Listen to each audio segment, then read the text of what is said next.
this savings, Mark got to marry me. Didn't you?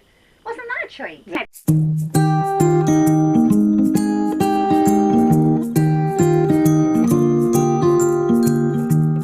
Hello there. Good morning. Welcome back to the Gypsy Souls. As promised, the vlog about How do we live and how much does it cost living in a caravan and working as a campsite warden? Now, if you've just joined us, this is the first vlog you've seen. We're doing this because I'm on lots of forums, I'm in lots of Facebook groups. People are wanting to live in a caravan now because they are feeling so overwhelmed by bills, mortgages, rent, aren't they?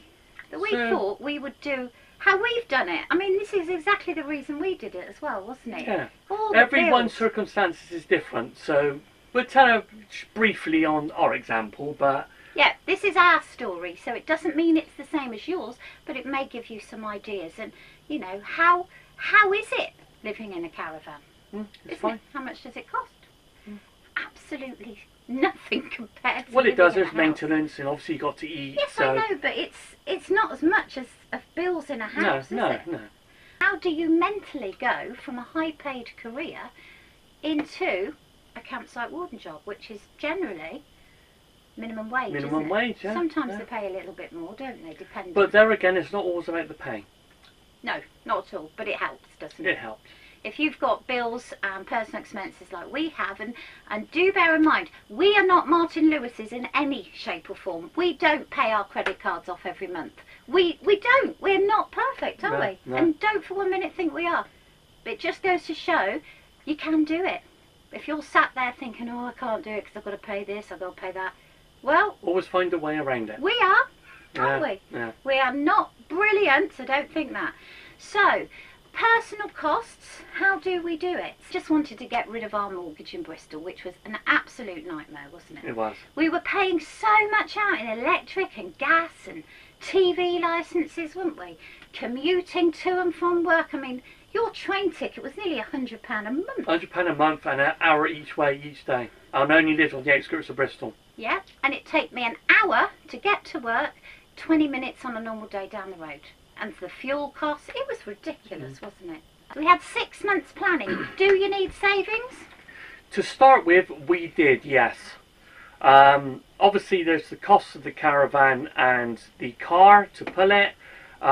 Yes, we did finance it originally, but because of circumstances, we managed to pay it off within a year. Yes, because I sold my house and had made quite a big chunk of profit on that. Thank you to this man who completely gutted my house in Bristol and made it absolutely amazing. I think you must have put quite a bit of money onto that. Thank you to Mark, and obviously the increase in house prices, we managed to sell at the right time, which left us a chunk of money, not only to buy a property in Wales, a cottage, which I've always wanted, but also have some savings left over. What we're saying here is it does help to have a caravan and your tow car and all your camping equipment before you start, but then generally you wouldn't want to be a campsite warden if you didn't love caravanning. No, you should have some experience with caravanning. To be honest, that's my sort of advice, because you do get you get asked a lot about technical questions like electric hookups and stuff like that. Just basics. You don't have to be a caravan engineer. But, you know, just basics. People do have questions. There's a lot of first timers out here who do come to site. Also, if you've been camping before, tenting, they always after advice, always. And also another thing to say, yes, there are jobs out there where you don't have to have a caravan. You can rent one of their statics. Or lodges, or whatever they We provide. know people that do that. They do charge quite a lot, and you just think you're probably better off getting a caravan on finance and paying that monthly than paying dead man's rent, aren't you? Yeah. I think it works out, what's it, about £200 each a month? Oh, they vary all over. Our friends pay less than that. But I think they go by the government sort of maximum charge for living accommodation, which is about £48 a week, I believe, each. And you have to pay for your electric as well. If you Yeah, want electricity on top. So, you know, well, you're better off getting a caravan on finance if you ask me. Yeah. Oh, you really? That's £400 a month and you've got your own unit. And at least £400 a month? It What is. is? If you rent as a couple. Is it? Yeah. Well, we can't speak for all sites. Not all sites, but that is the Well, maximum they yeah, can let's charge. do 8 months and 4 months. So that's how we do it. So I went out, and these are the tools we use. An exercise book. Box standard exercise book, a pen obviously, which I don't have, and a calculator. Which, that calculator's a nightmare because it adds up differently all the time. But it's probably about 10 years old. It comes from Allianz. It's from somebody called Annette. I don't know who she is, but thanks, I've got your calculator. Yeah. It really is old. I reckon it's user input error. Probably. What do you mean? Just because you're a computer boffin. So, basically, when I got this, I wrote down all of our ideas. What another thing you should do, isn't it, is check your contracts at home. If you're going to do this, give yourself 6 months. Your TV, your Sky, check when they're going to end, because you don't want to be paying them when you're living in your caravan. Yeah, because they do give you if you're in a contract, they do give you buyout prices, and they're a bit overinflated sometimes. Yes, so for Sky, the TV licence, I just rang them up and told them what was going on. They were absolutely fine. Speak to your electric company as well if you've got a debt built up over that. If you pay £100 a month, for example, which I think was what we were paying that. Yeah. And you're in arrears, try and make that up over the 6 months, because you do not want that debt coming with you.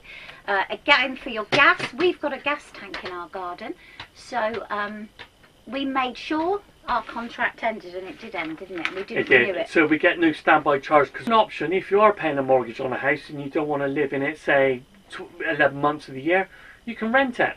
Yes, but check your costs as well for that, because you've got to pay tax on your income, which is something I don't do, because we don't like paying tax, do we? No. So we try and earn under our personal allowance every time, so we get a nice chunk of all the tax that we've paid that year, the following year, which goes straight into our savings. It does. And I'm still waiting for mine. Come on. I got mine early this year. Yeah, I'm waiting for mine.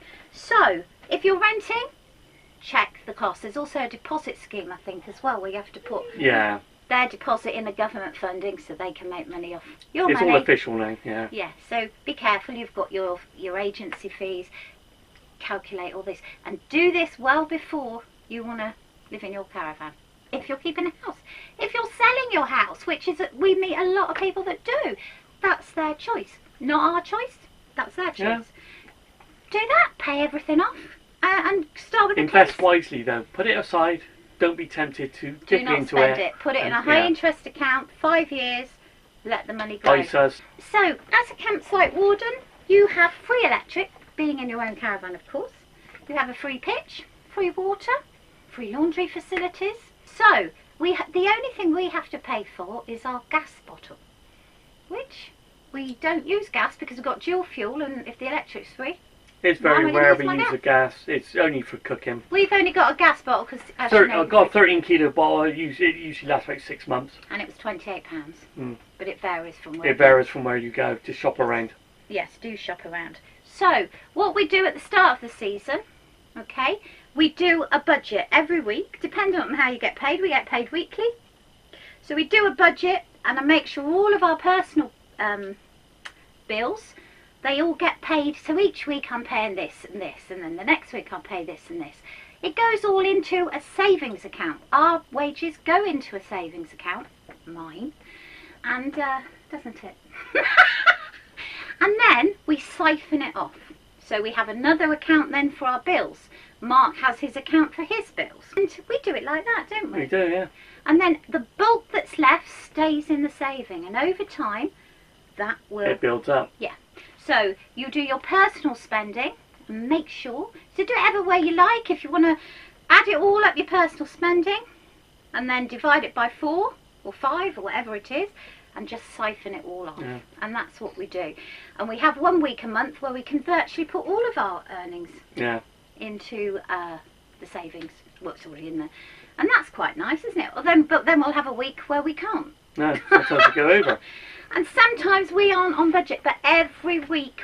We do catch up sometimes, though. Yeah, and obviously we do it on a bare minimum. We base it on, I think it's 37 hours a week, don't we? So I do a projected forecast, so I know the amount we're going to earn on a 37-hour week. Anything over that, that's a bonus. It is. Not a Brucey bonus, yeah. That's a Gypsy Souls bonus. And so that is how we do it. We have expenses sometimes that I haven't allowed for. Trips up to Bristol, extra trips up to Wales, birthdays. Well, I do try and allow for birthdays. PayPal, eBay. Yes. We do like our eBay. Yes, we do. Unfortunately. A little bit too much sometimes. Miscellaneous costs, though. Yeah. Yeah, so basically that is how we do it. Don't suffer because we save, do we? No. It's actually quite refreshing to see where you're spending your money. You see, with that, you actually got something left at the end of the day now. And then all that money that we would be paying electric, water, gas is going on our 4 months in Spain. On what we want to, Yeah, it's not going to the tax man. It's not going to the electric board. It's going for us to enjoy our time, isn't it? It is. And the best thing is, obviously, we don't work for 4 months. So another thing, you've got to make sure your personal spending, you can spend money on holiday, and also you've got your money for personal spending. And that is really how easy it is. Now, if you don't like living on a budget, this isn't going to work for you. No, if you like spend spending willy-nilly money in posh restaurants, then it won't work. It's not going to work. You'll have to work in the winter. Yeah. We choose to be, what's the word, frugal now, so that we can enjoy our winter in Spain. And, you know, I mean, we don't have to do this. We could work 12 months of the year, but quite honestly, I don't want to. No, go on in it. Never again. Never again. Yeah. And mentally, how do we go from a It's a bit of a transition period. Luckily, I worked in the village store for a year, so I went from computer engineering all the way down to a local shop. But I must say, the skills I picked up in the shop, so I've never worked a shop in my life, were transferable to the campsite shop here. And you know a bit of Welsh. Well, I can't read it off. Yeah, I can't read it off now. Yes. But anyway, yeah, so whatever you do in life, your skills are transferable. But not all skills. Some skills you need to leave behind. Yeah, don't expect, you know... Don't expect to come into a campsite and because you were some highly paid manager who knew everything and arranged the company, forget it. Because you'll just get looked on as like, oh, what is he on? You need to forget everything you've learned. You need to forget everything you've learned, but obviously, where applicable, use those life skills. As our good friend Jude says, you're just a warden now. Yeah. And you're living a stress-free life. If you want to be some high-top manager, go back to it. You won't do it here. Nothing you will say will change how they've operated. Yeah, they got their own rules and procedures, and it's very different from a corporate company. Yeah. When you work, no appraisals, nothing like that.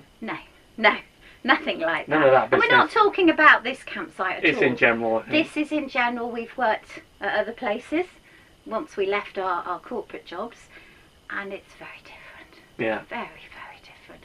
So just be prepared for that. I think we've adapted quite well. We've just learnt to... Yeah, we've had a couple of moments. moments. I was going to say we've learnt to shut up, but I haven't. No, we've had a couple of moments, you know, when we're here thinking, why am I doing this? And when you were hoovering? Yeah, when I was hoovering at one point. And I had it when I was stood in a ditch, collecting leaves. Keep your main living costs as low as possible. Add up your personal expenses, and then everything else, whack it in your pot. Yeah. I am known as Budget Jude here. Mm. And it works, isn't it? Do you enjoy it? Yeah. Yeah, it's nice to see where your money goes. So see where yours goes. Have a look. You know, don't be scared of your finances. I mean, everybody is, aren't they? We've been through times where you just think, oh God, oh my God. Look at it, sort it, find a solution, and you could be doing just sit down and think about it, because to be honest, this is the most I've saved ever in my life. I've never saved this much. And I've earned 10 times as much. The more you earn, the more you spend. The more you want, and things you don't need to impress people you don't really like. It's not worth it, is it? No. So on that note, go and get your calculator, get your bank statements, and have a good old workout. Think of ideas and plans, and get applying for those campsite jobs. We've got some interviews coming up, haven't we? We have, yes. We know what we want, and we certainly know now what we don't want. And we'll see how we go. We will.